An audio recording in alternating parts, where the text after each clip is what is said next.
साथियों नमस्कार। मैं ओम प्रकाश मंगल आज आपसे राजकीय शिवनियम के बारे में चर्चा करने के लिए उपस्थित हुआ हूँ। और आज हम पढ़ेंगे कि राजकीय शिवनियम क्या है।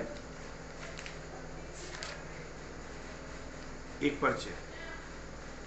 तो राजकीय शिवनियम जो है 1951 में लागू किए गए थे और इसके बारे में देखें तो राजकीय शिवनियमों को टोटल 16 अध्यायों में बांटा गया है।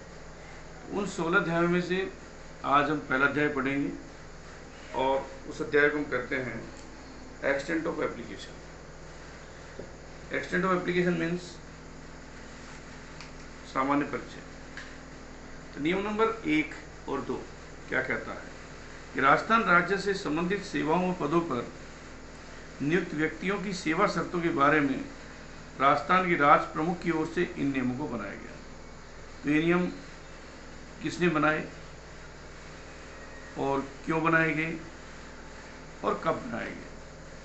तो राजस्थान राज्य से संबंधित सेवाओं व पदों पर नियुक्त व्यक्तियों की सेवा शर्तें क्या रहेंगी उसके बारे में हमारे जो राज प्रमुख थे सन 1950-51 में उनके द्वारा इन नियमों को बनाया गया है। तो राज प्रमुख से बनाया इसका मतलब सीधा सा हम समझ सकते हैं कि नियमों को बनाने की शक्ति किसके पास होती है, राज्यपाल के पास होती है। क्योंकि जब ये नियम बनाए गए थे उस समय हमारे राजस्थान में राज्यपाल का पद नहीं था, इसलिए इन नियमों को राज प्रमुख की देखरेख में बनाया गया। ये नियम भारतीय संविधान के अनुच्छेद 309 के तहत बनाए गए हैं और प्रत्येक राज्य को अपने राज्य में सरकारी सेवा के संचालन के लिए इस प्रकार के नियम और उपबंध बनाने का अधिकार है।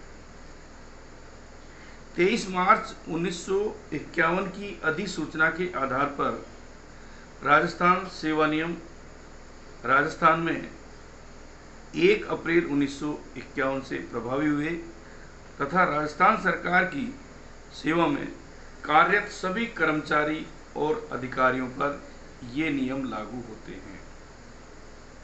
ये हमारा है नियम नंबर 1। तब समझ में आ गया कि राजस्थान राज्य से संबंधित सेवाओं व पदों पर नियुक्त व्यक्तियों की सेवा शर्तों के बारे में राजस्थान के राज प्रमुख की ओर से जिन नियमों को बनाया गया उन्हें हम राजस्थान सेवा नियम या RSR के नाम से जानते हैं। और ये नियम किस पर लागू होते हैं? ये नियम राजस्थान सरकार की सेवा में कार्यरत सभी कर्मचारी एवं अधिकारियों पर लागू होते हैं। अब प्रश्न आता है कि किस अधिसूचना के तहत इन नियमों को बनाया गया। तो 23 मार्च 1951 की अधिसूचना के आधार पर इनको बनाया गया। फिर इन्हें हमारे राजस्थान सरकार द्वारा कब स्वीकार किया गया, कब अंगीकृत किया गया, कब से प्रभावी हुए? 1 अप्रैल 1951 से ये प्रभावी हुए। अब प्रश्न उठता है कि इन्हें भारतीय संविधान के किस अनुच्छेद के तहत बनाया गया। तो इन्हें भारतीय संविधान के अनुच्छेद 309 के तहत इनको बनाया गया, क्योंकि भारतीय संविधान का अनुच्छेद 309 कहता है कि प्रत्येक राज्य को अपने राज्य में सरकारी सेवा के संचालन के लिए कुछ नियम एवं उपबंध बनाने का अधिकार है। यह है नियम नंबर 1। RSR के नियम राज्यपाल के कार्यकारी आदेश होते हैं।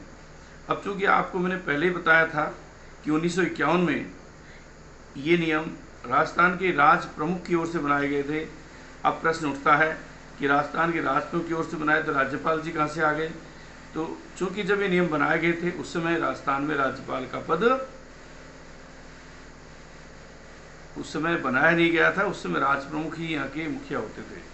लेकिन जब राज प्रमुख का पद समाप्त करके राज्यपाल का पद बनाया गया तब इन नियमों को बनाने का अधिकार राज्यपाल साहब के पास आ गया। तो आरएसआर के नियम राज्यपाल के कार्यकारी आदेश हैं तथा राजस्थान के समस्त कर्मचारियों पर ये लागू होते हैं।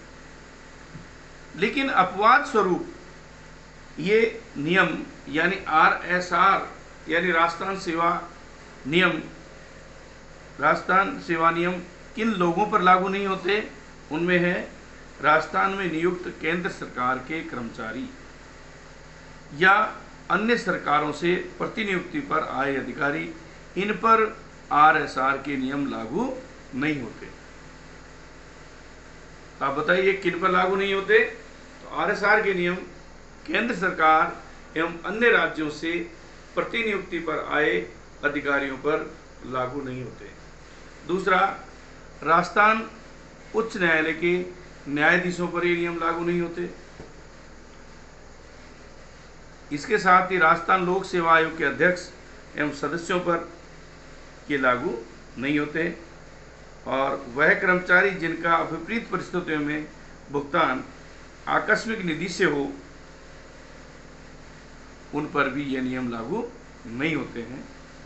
और संचित निधि भारतीय संविधान अनुच्छेद 266 के अंतर्गत संदायित होती है, इसलिए इन पर ये लागू नहीं होते हैं। उसके अलावा वर्ग 4 कर्मचारी जिन्हें बजट इकाई अधिकारियों का वेतन और संस्थापन का वेतन के अतिरिक्त अन्य मद से भुगतान किया जाता है, उन पर भी ये लागू नहीं होते हैं। और एक और रह गया इसमें, वो है अखिल भारतीय सेवाओं के अधिकारी, उन पर भी आरएसआर के नियम लागू नहीं होते। उन पर केंद्र सरकार द्वारा बनाए गए नियम लागू होते हैं। तो अब हमने अभी तक ये जाना कि सबसे पहले कि ये जो आरएसआर के जो नियम बनाए गए हैं, राजस्थान सेवा नियम बनाए गए हैं, ये किस अनुच्छेद के तहत बनाए गए हैं? ये भारतीय संविधान के अनुच्छेद 309 के तहत बनाए गए हैं। इसकी अधिसूचना कब जारी हुई?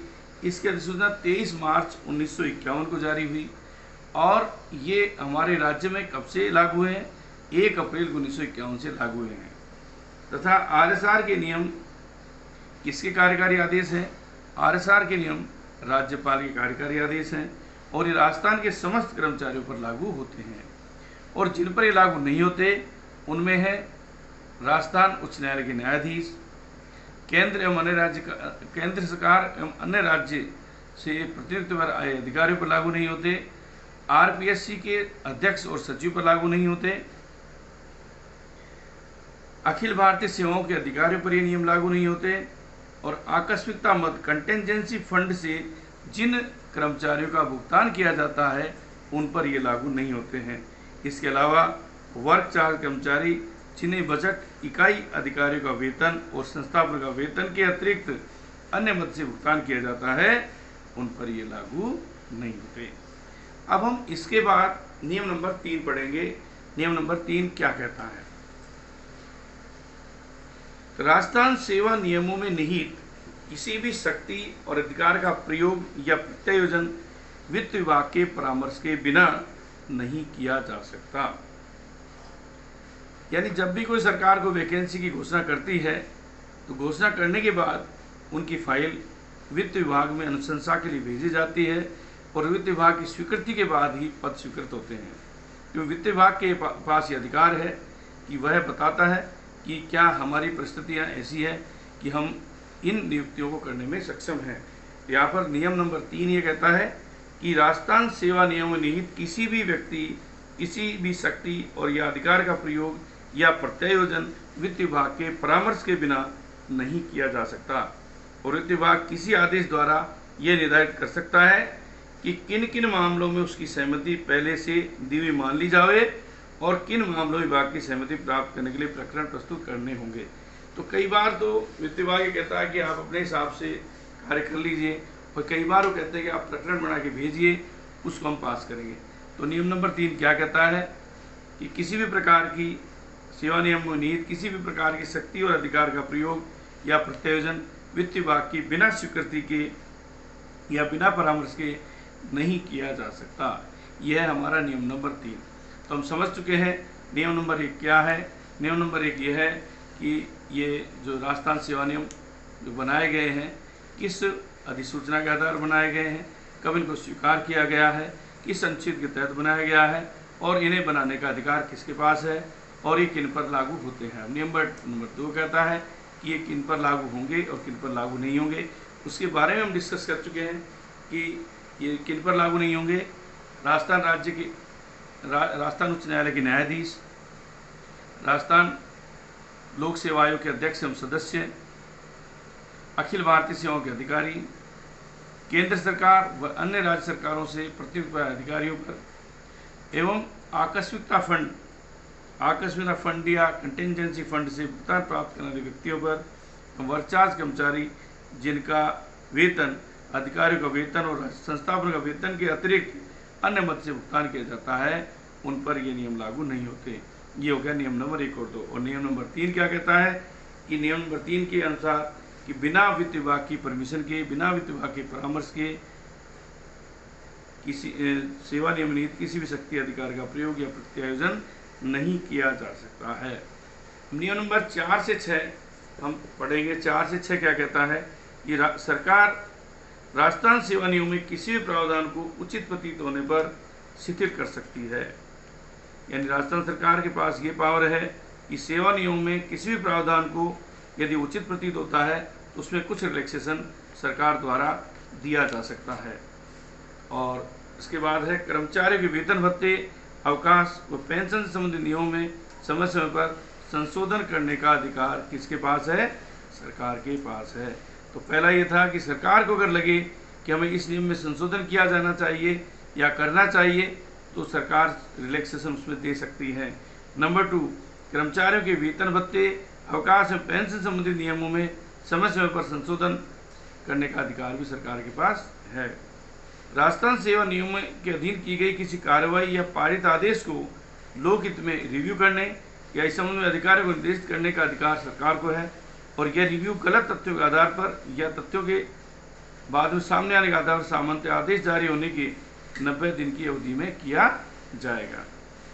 और लास्ट नियम है इसका, इन नियमों की व्याख्या का अधिकार, इंटरप्रिटेशन का अधिकार राजस्थान के राज्यपाल के पास सुरक्षित है। इसलिए जब भी हम कई बार RTI लगाते हैं तो वे कहते हैं जिस प्रकार की सूचना हमारे पास है वही हम आपको सूचना देंगे, हम आपको इसकी व्याख्या नहीं कर सकते, क्योंकि इसकी व्याख्या करने का अधिकार केवल और केवल किसके पास है? राज्यपाल के पास है। क्योंकि राज्यपाल महोदय ने, महामहिम जो राज्यपाल हैं, उन्होंने जिस आधार पर, जो उनकी सोच के आधार पर जो नियम बनाया है उसकी व्याख्या करने में वही सक्षम है और कोई दूसरा व्यक्ति उसकी व्याख्या करने में सक्षम नहीं है। इस प्रकार हमारा जो एक अध्याय 1 था इसमें नियम नंबर 1 से 6 तक का हमने अध्ययन किया। और नियम नंबर 1 से 6 में हमने क्या देखा कि भारत सरकार के या संविधान के किस अनुच्छेद के तहत इन नियमों को बनाया गया, इनके किस अधिसूचना के आधार पर बनाया गया और इनको कब राजस्थान सरकार द्वारा स्वीकार किया गया। उसके बाद ये जो नियम है किन पर लागू होते हैं और किन पर लागू नहीं होते हैं, तथा राजस्थान सेवा के अधिकार या शक्ति का प्रयोग या प्रत्यायोजन वित्त विभाग की स्वीकृति के बिना नहीं किया जा सकता। उसके बाद राजस्थान सरकार किसी नियम या प्रावधान में ऐसा उचित लगता है कि इसमें रिलैक्सेशन दिया जा सकता है, वो दे सकती है। एवं राजस्थान सरकार के पास अधिकार है कि कर्मचारियों के वेतन भत्ते, अवकाश और पेंशन संबंधी नियमों में समय समय पर संशोधन कर सकती है। इसके बाद राजस्थान सेवा नियम में अधीन की गई कार्रवाई पारित आदेश को लोकहित में रिव्यू करने का अधिकार भी सरकार के पास है। और लास्ट यह है कि राजस्थान सरकार के जो नियम है, RSR के जो नियम है, इनकी व्याख्या का अधिकार राजस्थान के राज्यपाल के पास सुरक्षित है। धन्यवाद। तो आज आपको समझ में आ गया होगा कि RSR क्या है, RSR के कितने अध्याय हैं और RSR के प्रथम अध्याय के अंतर्गत कितने नियमों को शामिल किया गया है। तो हम दोबारा से एक बार रिव्यू कर लेते हैं कि राजस्थान सेवा नियम के अध्याय 1 के अंतर्गत हम नियम नंबर 1 से 6 तक का अध्ययन करते हैं और उनका अध्ययन कर चुके हैं। धन्यवाद।